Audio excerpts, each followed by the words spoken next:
नमस्ते। आज हम दुनिया के सबसे बड़े लोकतंत्र के इंजन रूम यानी भारतीय संसद के काम करने के तरीके को समझने की कोशिश करेंगे।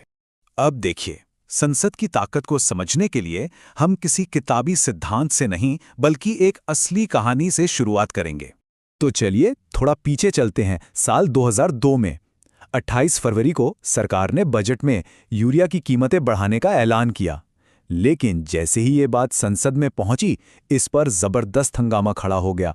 पूरे विपक्ष ने एकजुट होकर इस फैसले का कड़ा विरोध किया और नतीजा, कुछ ही हफ्तों के अंदर 11 मार्च को सरकार को दबाव में झुकना पड़ा और वित्त मंत्री को ये प्रस्ताव वापस लेना पड़ा। तो ये जो एक घटना है, ये हमें क्या दिखाती है? ये दिखाती है कि संसद सिर्फ कानून बनाने वाली कोई फैक्ट्री नहीं है। असल में इसका काम इससे कई ज्यादा बड़ा और महत्वपूर्ण है। देखिए, कानून बनाना तो संसद के कई कामों में से बस एक है।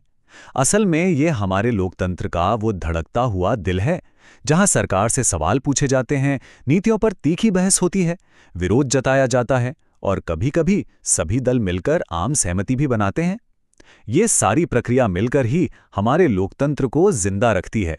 और शायद इसीलिए इसे वाद विवाद का सबसे लोकतांत्रिक और खुला मंच कहा जाता है, क्योंकि यही वो जगह है जहां देश के हर कोने से आई आवाजों को एक प्लेटफॉर्म मिलता है, जहां सरकार को हर काम के लिए जवाबदेह बनाया जाता है और ये सब मिलकर हमारे लोकतंत्र को सही मायनों में मजबूत करते हैं। तो चलिए अब इसकी बनावट पर आते हैं कि ये काम कैसे करती है। और एक बहुत ही बुनियादी सवाल कि भारत जैसे इतने बड़े देश को दो सदनों की यानी टू हाउसेस की जरूरत क्यों पड़ती है? इस सिस्टम को कहते हैं द्विसदनात्मक विधायिका। बहुत आसान भाषा में कहें तो एक विधायिका जिसके दो हिस्से हैं।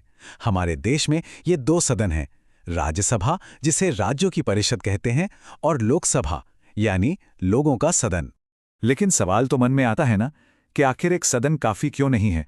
दूसरे सदन की जरूरत ही क्यों है? इसके दो बहुत बड़े फायदे हैं। पहला, ये एक तरह का सेफ्टी चेक है, मतलब हर कानून या नीति पर 2 बार विचार होता है। अगर एक सदन जल्दबाजी में कोई फैसला ले मिले तो दूसरा सदन उसे रोककर दोबारा सोचने पर मजबूर कर सकता है। और दूसरा, ये देश की विशाल आबादी और विविधता को बेहतर तरीके से प्रतिनिधित्व देता है, जिससे ये पक्का होता है कि हर क्षेत्र की आवाज सुनी जाए। आइए अब जरा खास तौर पर उच्च सदन यानी राज्यसभा पर ध्यान देते हैं। जैसा कि नाम से ही जाहिर है, ये सदन भारत के अलग अलग राज्यों का प्रतिनिधित्व करता है। और यहीं पर भारत का सिस्टम अमेरिका के सिस्टम से काफी अलग हो जाता है। अमेरिका में हर राज्य को सीनेट में बराबर की 2 सीटें मिलती हैं, चाहे वो राज्य कितना भी बड़ा हो या छोटा। लेकिन भारत में सीटों का बंटवारा राज्य की आबादी के हिसाब से होता है। इसको एक उदाहरण से समझिए। भारत का सबसे ज्यादा आबादी वाला राज्य है उत्तर प्रदेश, तो उसे राज्यसभा में 31 सीटें मिली हैं। वहीं दूसरी तरफ सबसे कम आबादी वाले राज्यों में से एक सिक्किम को सिर्फ 1 सीट। हमारे संविधान निर्माताओं ने यह सिस्टम इसलिए चुना ताकि ज्यादा आबादी वाले राज्यों की आवाज को ज्यादा वजन मिल सके। राज्यसभा की एक और बहुत ही अनोखी बात है, ये कभी भंग नहीं होती। ये एक स्थायी यानी परमानेंट सदन है। हर 2 साल में इसके 1/3 सदस्य अपना 6 साल का कार्यकाल पूरा करते हैं और उनकी जगह नए सदस्य चुन लिए जाते हैं।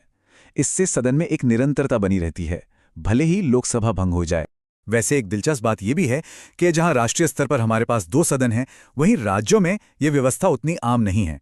आज की तारीख में भारत में सिर्फ 6 ही ऐसे राज्य हैं जिन्होंने अपने यहाँ 2 सदनों वाली विधायिका को चुना है। इसका मतलब है कि ज्यादातर राज्यों को लगता है कि उनके लिए एक सदन ही काफी है। तो हमने देखा कि यह पूरा सिस्टम नियंत्रण और संतुलन के सिद्धांत पर बनाया गया है। आइए अब इसे फटाफट समेटते हैं और फिर एक जरूरी सवाल के साथ इसे खत्म करते हैं। तो मुख्य अंतर क्या है? एक तरफ है लोकसभा, जिसे देश की जनता सीधे चुनती है। ये लोगों की सीधी आवाज है। इसका कार्यकाल 5 साल का होता है और इसे भंग भी किया जा सकता है। दूसरी तरफ है राज्यसभा, जिसे राज्यों के चुने हुए विधायक चुनते हैं। इसका कार्यकाल 6 साल का होता है और ये राज्यों के हितों की रक्षा करने वाला एक स्थायी सदन है। और हम आपको इसी सवाल के साथ छोड़े जा रहे हैं, जो सीधे स्रोत सामग्री से लिया गया है। क्या राज्यसभा के सदस्यों का चुनाव अप्रत्यक्ष ना होकर प्रत्यक्ष यानी डायरेक्ट होना चाहिए? अगर ऐसा होता है तो इसके क्या फायदे हो सकते हैं और क्या नुकसान? इस पर विचार जरूर कीजिएगा।